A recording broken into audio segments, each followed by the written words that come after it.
Welcome to Wannabe, the podcast that takes you from where you are now to where you want to be in 30 minutes or less.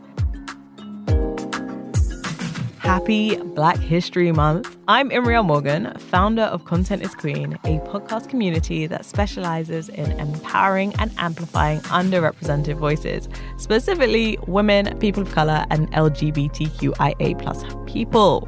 So come through. Thank you so much for taking the time to be here today.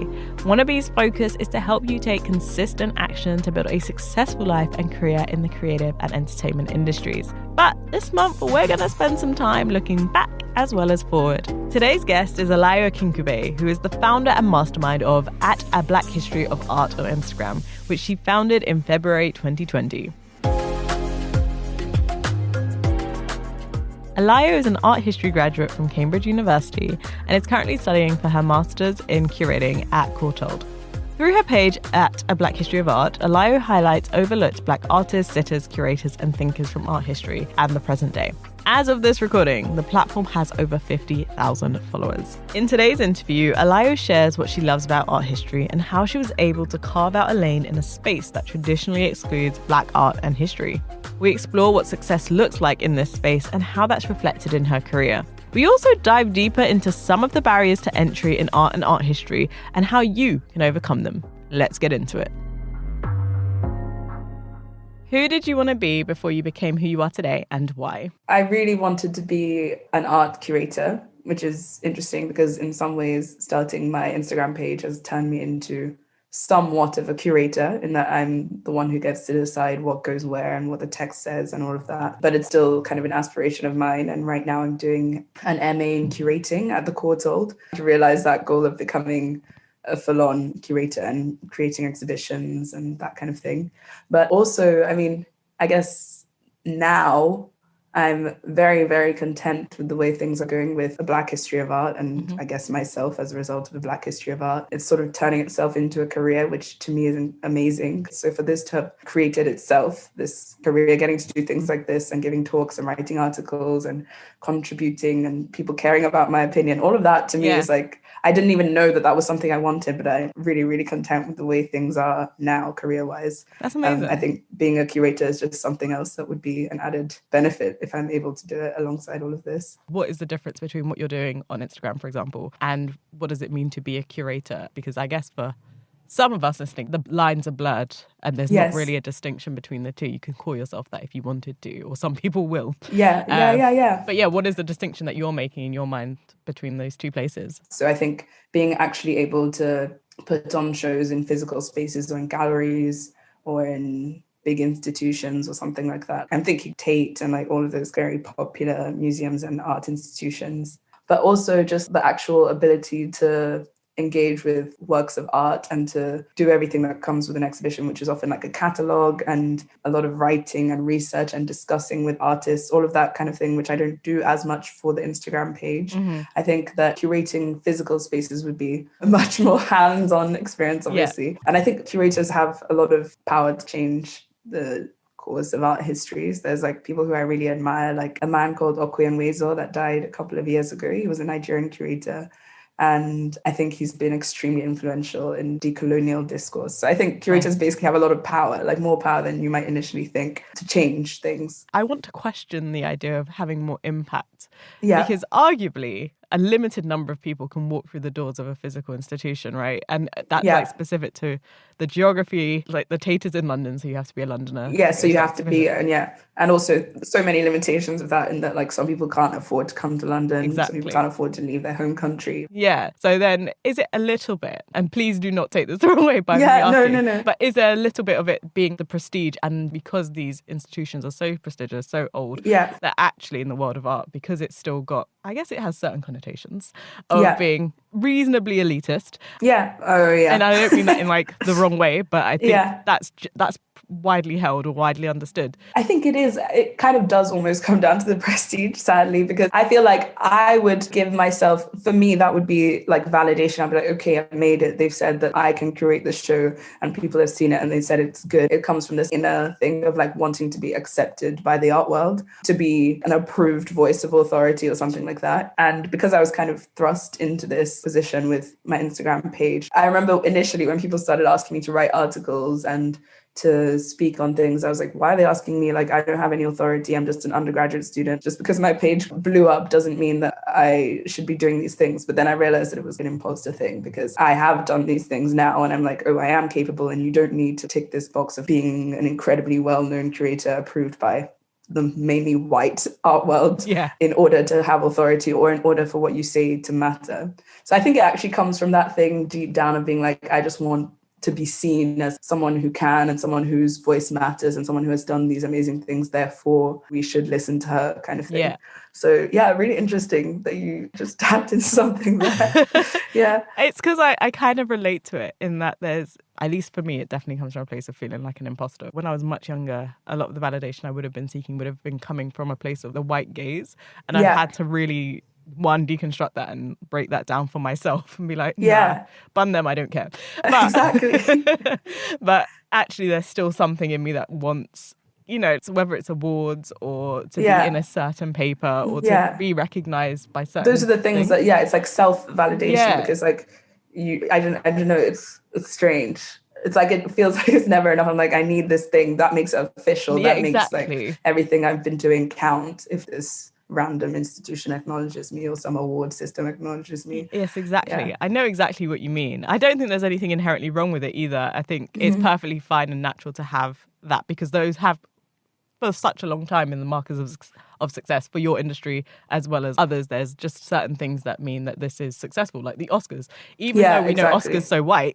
Yes, exactly. People still want to win an Oscar. And when they win that Oscar, are they gassed or are they not gassed? And they're proud, exactly. And also the other thing is everyone who knows all this is also proud when they do it. Exactly. Yeah, when they do it, So there is something to that. There's not, and I think if we can make that separation, if we know in ourselves, actually, it's probably not about the white people acceptance. It's actually just, this has become a marker of success in and of itself. And that is what I'm seeking, not their acceptance. Yes, yeah. And I think that distinction is getting clearer and clearer and more now for creatives. I do want to speak on the time you spend curating and researching the content that you not only put on your page. Can you talk us through how you decide what gets shown, seen, what you choose to express on your page, and also what doesn't make the cut? Yeah. What's your process? The initial idea was I was going to post about Black sitters from art history, because for some reason, when I was studying art history at university and at school, I was always drawn to paintings of Black figures. And I suppose because we weren't studying any Black artists, that was the closest thing I could get to like studying something Black. And so it was Black sitters, Black artists, curators and thinkers, just because there was such a lack of it in my studies, my formal studies. And I was like, how can I go out into this world wanting to change things when I literally have no knowledge of art by Black people, of authors who have written about Black things in art history? I just felt a huge disconnect. And so I made the page to self-educate. I had no idea that it would get really big. So now, most of the time I'm posting artworks and less about curators and thinkers, which is still my bio, but I like to bring them in by saying so-and-so wrote this about this painting, or this was included in so-and-so's exhibition. I think that's kind of a better way than, I don't know, for me, it has felt like a better way of doing it than just posting a picture of a Black curator and saying, this is so-and-so. And that makes sense. This. So I feel like I'm kind of applying their ideas or like reading their work and putting it in the context of paintings and art and sculptures and everything. I would like to not post two African-American artists in a row, for instance, and post about works from artists all over the world. So I have a natural tie to Nigeria because that's where I grew up. That's where my family lives. I only have a Nigerian passport. So I find that I'm constantly wanting to post about these Nigerian artists, and I kind of have to stop myself because I want to keep it as international as possible. So posting about Latin American artists, Indigenous Australian artists, Aboriginal artists, and just artists in the diaspora that are based everywhere. So that's the one thing. And then the other thing is I want to post about different media. I do like to switch up. Photography also does really well on Instagram because it looks good. You're getting quite close to the real thing. Sculpture kind of difficult, but I also like to include sculptures. But yeah, I think the main thing is when I'm curating it is I'm thinking about just diversity in every sense. So Black artists all over the world, different media. I really love that though. To think the majority of people will not do that. So you're already thinking above and beyond what everyone else thinks. And it's quite popular. Having worked in diversity and inclusion, and what we do on our platform is all about inclusion. And it is, you have to consciously think about it and force yourself. Yes, exactly. It's something you have to actively do. It's not going to just happen. It doesn't happen. You know naturally. all the stuff you know, and it is going to be centered somewhere, whether it's UK, whether it's Nigeria, where so you have, it's like a conscious effort. Yeah, exactly. And so you have to seek that out. And I think what frustrates me about this work sometimes is that people think it's just coming naturally to you to do that. And I suppose maybe the only natural part is that my inclination is to look beyond myself. Yeah. Which I guess is not, I guess that's not natural for everyone. Not everybody has that, exactly. The desire or the will. But it is, I think that's really commendable. So well done on you to, one, do that and then be committed to maintaining that diversity and maintaining that diversity of thought and of art as well, because there are so many people erased in that space already that we don't even know about. So to go as far as Latin America, which, you know, in even me wouldn't even think about. It would take a few jumps for me to get to, what about this area? And so, it does take you to take extra steps to really think about what is Blackness in the broadest sense if you're presenting a platform for that. So I think that's sick. Personally, like, well done on doing it and being committed to that. I would love to speak about your background in art history. Why art history? I imagine that you don't see a lot of yourself reflected in these courses and spaces. 100%. So what was the motivation? What inspired you to even enter the space and then persist and carry on? But what was the first seed that was like, this is what I love and this is what I want to do? Well, I had done like GCSE art, and I realized after doing it that I really wasn't a gifted painter or artist myself. I didn't have that creative instinct, but I really loved art. I didn't know where I stood in relation to art because I wasn't an artist. And then we had the option to do history of art. So I did that. And I really enjoyed it. And I had wanted to study English at university, but I had this one teacher at my school who was also my tutor. So she was responsible for my pastoral care, also like my interest and just basically trying to get the best out of me. And she recommended that I do this art history competition, which was to speak for 10 minutes about the painting. The painting I chose is just so happens, this was in like 2017, but the painting I chose ended up being the first painting that I posted on a Black History of Art. And it's also the picture that I use in my profile picture, in the Black History of Art profile picture. Oh, amazing. So in a way, I guess it was that painting because I started researching it and it was a Black sitter. There was very little about her when I was researching it. Nobody knew her name or anything. But since then, and I really only noticed this when I started the page, a lot of research has been done. They know that her name was Madeline and like she was a servant, I think. So when I was researching this work, I was thinking about the way her body was presented. Did she have a say in how she was seen? Because it's like a semi-nude work and there's obviously an imbalance of power between the white artist and the Black sitter. In that time, it was painted in like 1800. And for me, I wasn't really one of those people at that time who would go out of my way to do things like competitions at school. Like this was the first competition I'd ever done. And I remember I won the one at school and then I got to speak in the regionals. And then I came second in the regionals, but it was like a turning point. I was like, I love this. I just want to do this. My dad actually said, he was like, don't do art history at university. He said, it's for rich white girls. That was the phrase he said. And to be honest, is he wrong? No, he's not wrong. That's like, what I know it to be. Didn't Prince William or Kate do that? Yeah. I think they both did it at St. Andrews or something. Yeah. It took a lot for me to get them to kind of approve. Like I would have probably been strong enough to be like, no, but I had to get them on board with it. As part of that competition, I got to go to the finals at Cambridge, and that was when I went to Cambridge. And then that was also like another step of being really inspired because I was like, wow, I want to go here. Like, can I go here? I didn't think I could because my GCSEs weren't stellar.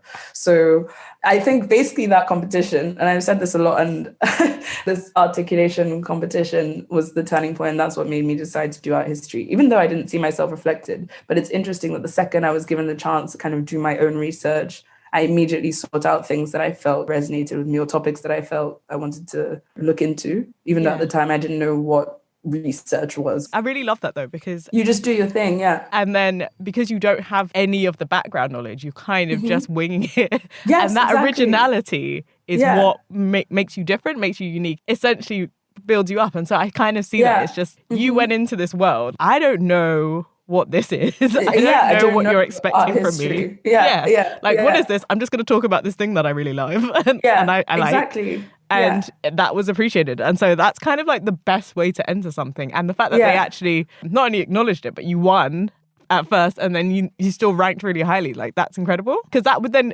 I guess that must have just instilled the confidence in you to just keep going. 100%. And pursuing that. That was it. And then I saw Cambridge and I was like, I want to be like these smart people. So hard. And this was all because of that one competition. It's like crazy how life-changing that was. Because I really do believe that it led me here.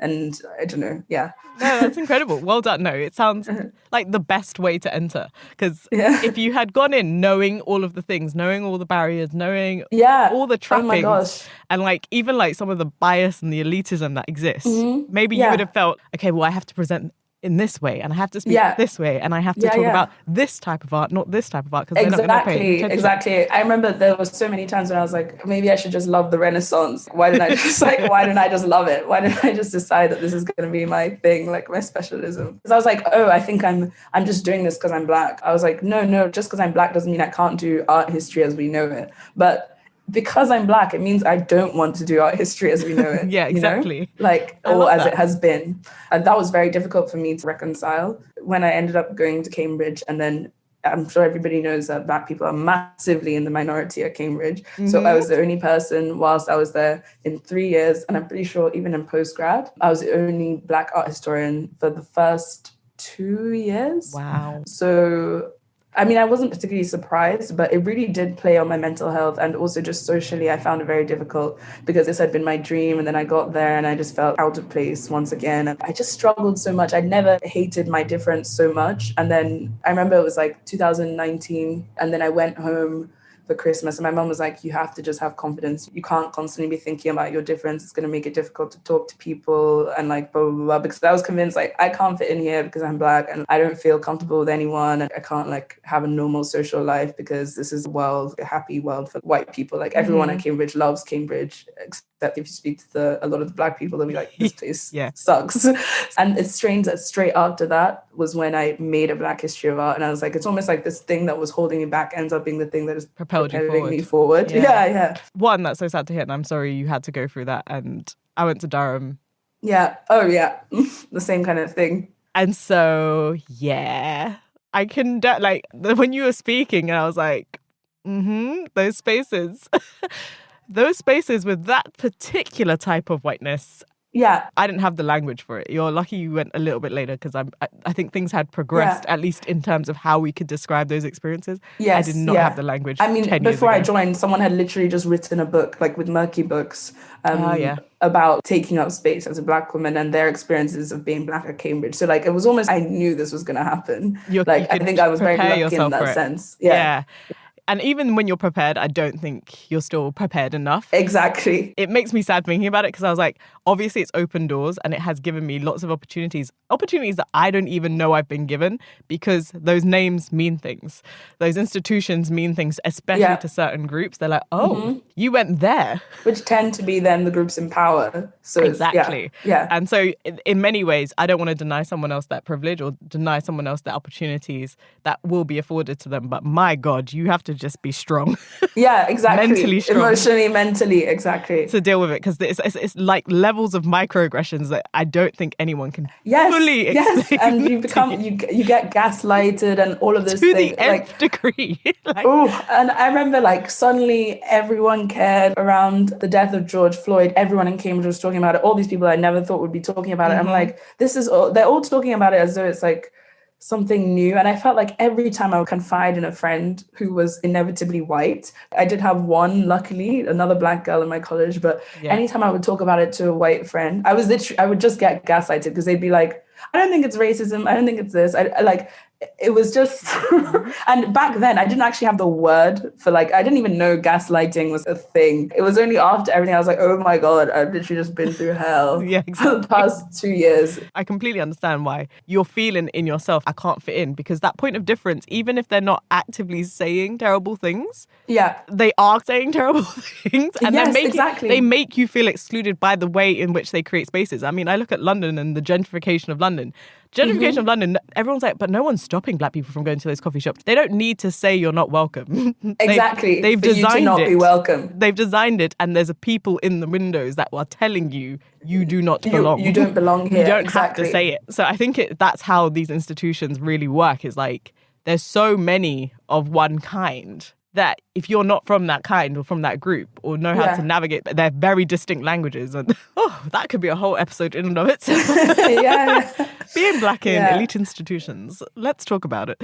And also, can I just say, interesting that having been in these institutions and how that may have impacted me, and what we were just saying about feeling like the validation comes from these kinds of institutions. What I was saying about curating. You've created this huge, huge platform that's doing such vitally important work. So I'm sure there's no doubt in my mind that you're going to go on to be successful in the art world just by virtue of the fact that you've created a platform that's reaching probably infinitely like tens of thousands of more people. And so you are reaching people and you're having an impact and you're almost bringing back to life or resurrecting people's work and their stories, which is so important. So, and that will touch a lot of people. But also the other side of that impact is people are seeing you, a black woman, doing that. And so they're going to see that they can take up space too. Are you feeling like you have a responsibility to be an example to those that may want to follow in your footsteps? Definitely, 100%. I think not just even black women in general, but also Nigerians and West Africans, because I think growing up in West Africa, you sort of feel like disconnected from the rest of the world. You feel like maybe you can make some change in your own country, but not so much internationally unless you're extremely lucky. So I think in that sense, yes. So I feel a responsibility because I'm given this platform and the opportunities to speak at places where people will hear, and the people who have more power than me to create change will hear. I feel a responsibility to actually incite change, because I'm like, great, I'm doing the Instagram, but like, how is this affecting the way art history is taught? How is this affecting the way that exhibitions in museums are curated? How is this affecting how is this affecting the art world? Do you know what I mean? And I think I feel a responsibility to affect change, real, tangible change. The biggest thing is probably education for me, because basically if the way art history is taught is changed, then it just means that moving forward, the art world will just not look the same. It is more diverse and it is more inclusive, and we do engage with decolonial thought on the regular, not just, for me, it was like relegated to like 1 week near the end of the year. Barely any decolonial, like it wasn't the norm. Yeah. So I think that is the biggest thing that needs to change. And I think you're right. It's like changing, that tangible change, I think will have to come by virtue of like, one, I think generations definitely younger than me, are demanding that change. But also if museums and galleries are becoming relics of the past, kind of like theatre, it's like you're going to be forced to be diverse because you want people to come through your doors. Exactly. They're and people want to see themselves. They're not going to be relevant anymore if they stay the way they are. Exactly. Yeah. So it must happen, whether it's by force or they just get on board, but it's going to have to happen. Because people will come out if they feel part of something. People will show up if they're included. It's the exclusion that is what's keeping people outside of your doors. Precisely, yeah. So yeah, I think you're definitely going to be part of that change. If you're already part of that change, as you said. If the National Gallery, who you've been critical of, actually can have the presence of mind to be like, well, this person's said some stuff, but we're going to bring her in anyway. Into the space anyway, yeah. Like I think that is a sign of progress. What gives you joy about the work that you do? What makes you happy? What lights you up? Is it in the research and you find something new? Is it the actual artwork itself that's sparking joy? What lights you up and gives you joy in this work? I think it's both. I think the point is that a lot of the work I'm sharing, or pretty much all the work that I'm sharing, genuinely gives me joy. I enjoy engaging with art and researching art, and that is my favorite thing to do. So the fact that this hobby is now giving me a career is incredible. And also I like the fact that my research can reach people. It means a lot to me if someone sends me a message saying, I read an article that you did on XYZ, so interesting, or I hadn't heard of that.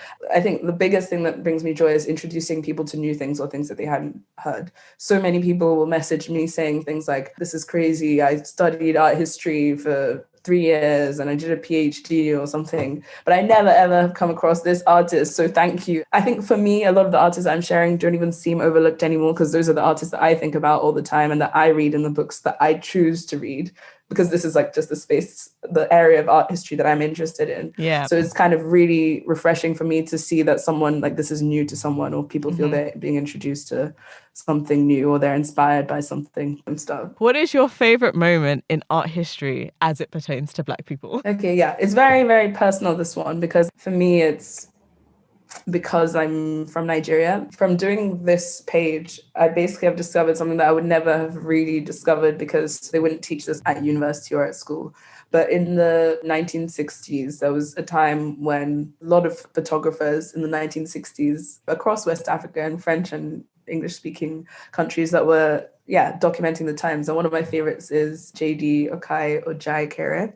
And he's Nigerian, and he would take pictures of traditional hairstyles and stuff to preserve our own indigenous cultures and that kind of thing. So for me, I don't know, and from doing research for the page, I discovered like this style of photography across West African countries. So yeah, I think for me that is like a really special moment, because it was like the moment of freedom. They're capturing a buzz at a time when West African countries were really experiencing sovereignty, freedom for the first time. And I don't know, for me, I remember when I discovered this, I was like, wow, this is like the kind of thing that you would learn in relation to some European country in art history. And they'd be like, so let's talk about 1960s photography and XYZ happened. But I was like, I'm so happy that I've been able to discover this kind of thing just by myself from doing my own research. And like see that this was a thing, not really a movement, but something that was happening across certain countries at a specific period of time because they were suddenly being free. For me, that's my personal favorite, because art history is always about, like, as I've learned it in academic institutions, it's always about like trying to find a narrative and blah, blah, blah, blah. It felt like a discovery because it wasn't like I had read about photography in West Africa or anything. It was just from doing the post, and I was like, wait, this keeps happening like over and over and over at this time period. That's super cool. Like, would you do an exhibition on that? I would, I definitely would. I would love to do like independence era photography, West African photography. Oh my God, I would love to do that. Speak it into existence. Manifest it. Yeah. That's amazing. That sounds great. And definitely let's speak that into existence. Final question. Yeah. What is the best advice you've ever received, and what is the worst advice you've ever received? Best advice I've ever received from my mom around the time when George Floyd died. And I was so angry. I was just burning, complaining to my mum basically about racism. I was like, what is the point? The world is set up in such a way that Black people are always on the bottom. Like, we're constantly being antagonized, and everyone either in the UK particularly like gaslights you into thinking that it's not happening, or they just ignore it. And she said, but the point is that despite all the odds, Black people managed to overcome everything and still achieve great things. And like, despite all the barriers, they still managed to achieve success. So she was like, don't in your head think that you can't do things just because of these things. You just have to keep going. I remember I was like, okay, I can sit here and be miserable, which I was miserable. And then I posted about a painting by Faith Ringgold. And it was of a mother in front of an American flag, and she's like bleeding and she's holding a child, a Black mother. That was when Katie Hessel commented on that post, or she followed me, which is what eventually led to my page blowing up, because I took over her account, and that's when it got attention, and that's when the rapid growth really started. Worst advice was from someone who I thought was a friend. Oh no. Who, after the page started doing very well, he was like, you don't need to do the captions. Like, why do you do the captions? And I was like, what do you mean? I was like, that's the whole thing. Like, I can't just post pictures of art. Like, that defeats the whole purpose. Part of the purpose of the page is to educate people. Why would I not post the captions? And he was like, I just don't get it. Like, no one reads them anyway. And when he said that, I was like, okay, you're a bad egg. Like, that's not nice. That's not a nice thing to say. But that was the worst advice. But since then, that person has been very unsupportive of everything. So I'm like, I know that was terrible advice. Alayo is levels. I loved this conversation. It was refreshing to hear her passion and her joy, especially about the lane she occupies in art history right now. It's inspiring to see too. I highly recommend you follow at A Black History of Art on Instagram if you're in the mood to be moved and uplifted today. Okay, so this one is definitely going to be extended for a bonus because we went to levels I couldn't fully deliver in just 30 minutes. As usual, I hope this half an hour has made you think, reflect, and contemplate what your next step should be. If you enjoyed this episode, please do share it with your friends on social media. If you're a podcaster and thinking you want to join a community that takes you and your podcast to the next level, go ahead and visit contentisqueen.org, where you can access free resources, talks, and news, as well as joining our community. That's contentisqueen.org. That's a wrap. Thank you so much for listening. Until next time, bye. This is a Content is Queen production, hosted by me, Imriel Morgan, edited by Joseph Perry, sound design by Amber Miller. Music and sound effects are from Epidemic Sound. See